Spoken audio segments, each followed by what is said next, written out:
की BJPने सुद्धा त्यांना सांगितलेलं आहे, पण गुणरत्न सदावर्ते जे त्यांचे वकील आहेत ते मात्र यावर अजून ठाम आहेत आणि त्यांच्यासोबत काही कर्मचारीसुद्धा आहेत.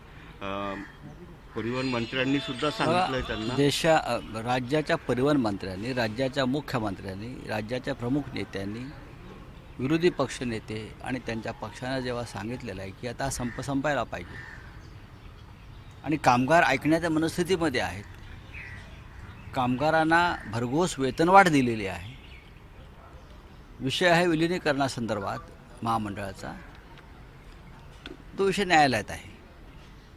कामगारांनी आत्ता पुन्हा कामावर जाण्यातच त्यांचं आणि त्यांच्या कुटुंबाचं हित आहे. जे कोणी वकील वगैरे आहेत जे भडकवत आहेत ते त्यांचे कुटुंब जगवायला येणार नाहीत. आम्ही गिरणी कामगारांची अवस्था मुंबईत पाहिली आहे काय झाली ते आमच्या मराठी बांधवांची. ST कर्मचारीसुद्धा मराठी बांधव आहेत. तेव्हा त्यांनी अत्यंत शहाणपणानं आपल्या कुटुंबाचा विचार करावा, आपला विचार करावा आणि निर्णय घ्यावा. बताइए सर, आज संविधान दिवस, आज संविधान दिन है और दिल्ली में आज संविधान दिन आहे आणि त्यामध्ये दिल्लीमध्ये कार्यक्रम आहे. त्या कार्यक्रमाला बहिष्कार घातलेला आहे TMC आणि काँग्रेसने. तर शिवसेना आणि राष्ट्रवादी काँग्रेसची काय भूमिका असू शकते? मी राष्ट्रवादीविषयी सांगू शकत नाही, पण माझ्या माहितीप्रमाणे काँग्रेसने सुद्धा बहिष्कार टाकला आहे. विरोधी पक्षानेच बहिष्कार टाकलेला आहे, संपूर्ण विरोधी पक्ष. कारण या देशामध्ये रोज या संविधान पायदळी तुडवलं जातं.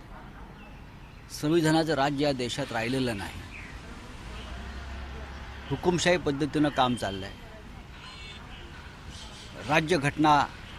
राज्यघटनेतली अनेक कलमं, विशेषतः राज्यांचे अधिकार, फेडरल सिस्टीम ही तोडली जाते. अगदी संविधानाचा विचार करा तर महाराष्ट्रातसुद्धा संविधानाच्या बाबतीत काय चाललं आहे राजभवनात हे आपल्याला माहिती आहे, अनेक ठिकाणी सुरू आहे.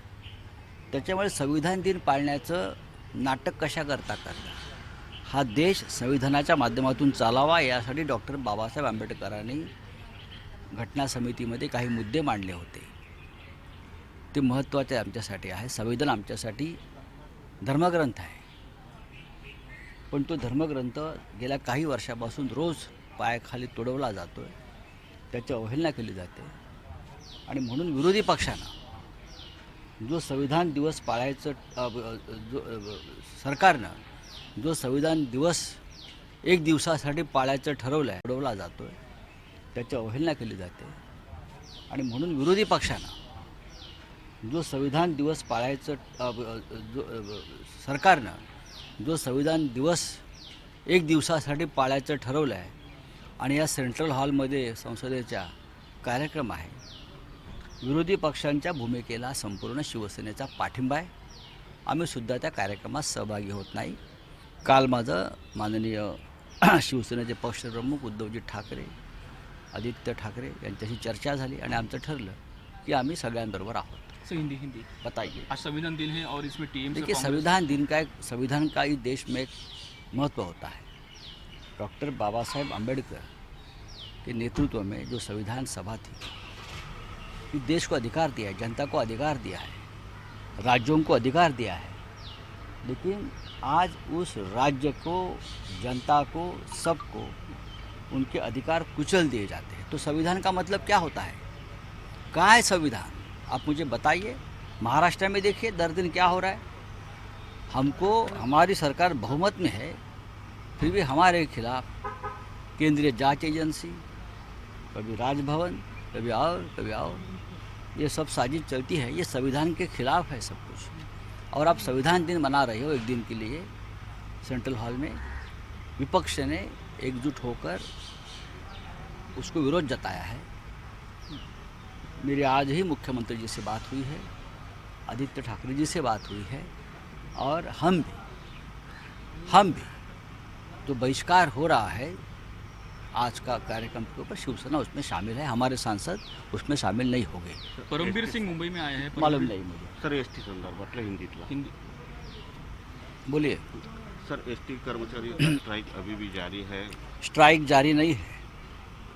मुझे लगता है जो नेता है उनके बहुत से वो वहाँ से निकल गए हैं.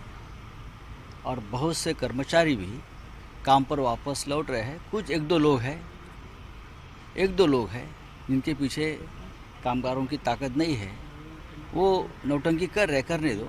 सरकार ने सभी को जो सैलरी बढ़ाई है अभी, मुझे लगता है किसी राज्य में अब तक ये ऐतिहासिक कदम है सरकार का, ऐतिहासिक कदम है। फिर भी कोई चाहता है कि अपनी फैमिली, अपने बच्चे, उनका विचार नहीं करते वो लोग, तो हम क्या कर सकते हैं।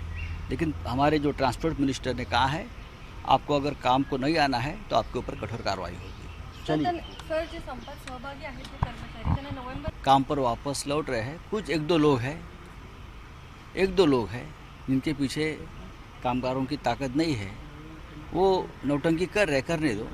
सरकार ने सभी को जो सैलरी बढ़ाई है अभी, मुझे लगता है किसी राज्य में अब तक ये ऐतिहासिक कदम है सरकार का, ऐतिहासिक कदम है। फिर भी कोई चाहता है कि अपनी फैमिली, अपने बच्चे, उनका विचार नहीं करते वो लोग, तो हम क्या कर सकते हैं।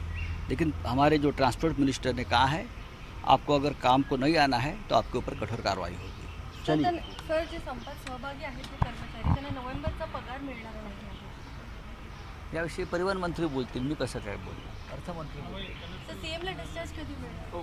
माननीय मुख्यमंत्र्यांची तब्येत अत्यंत उत्तम आहे.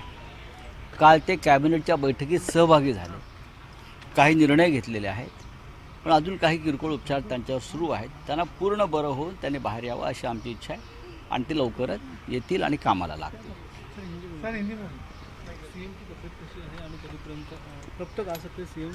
देखिए, मुख्यमंत्री उद्धव ठाकरे जी कल कैबिनेट के बैठक में शामिल हुए, सक्रिय भी रहे, निर्णय भी हुए। मुख्यमंत्री ने अपने जो सहयोगी लोग थे, कैबिनेट के मेंबर, उनसे बातचीत भी की कल वर्चुअल द्वारा, और 2-4 दिन उनको लगे कि पूरी तरह से ठीक होकर वो आएंगे और आना ही चाहिए। मेरे अभी भी उनसे बातचीत हो गई है और बहुत ही स्वस्थ है। सर चंद्रकांत पाटील यांच्यानंतर देवेंद्र फडणवीस यांची दिल्लीची वारी आहे. भाजपचे गटनेते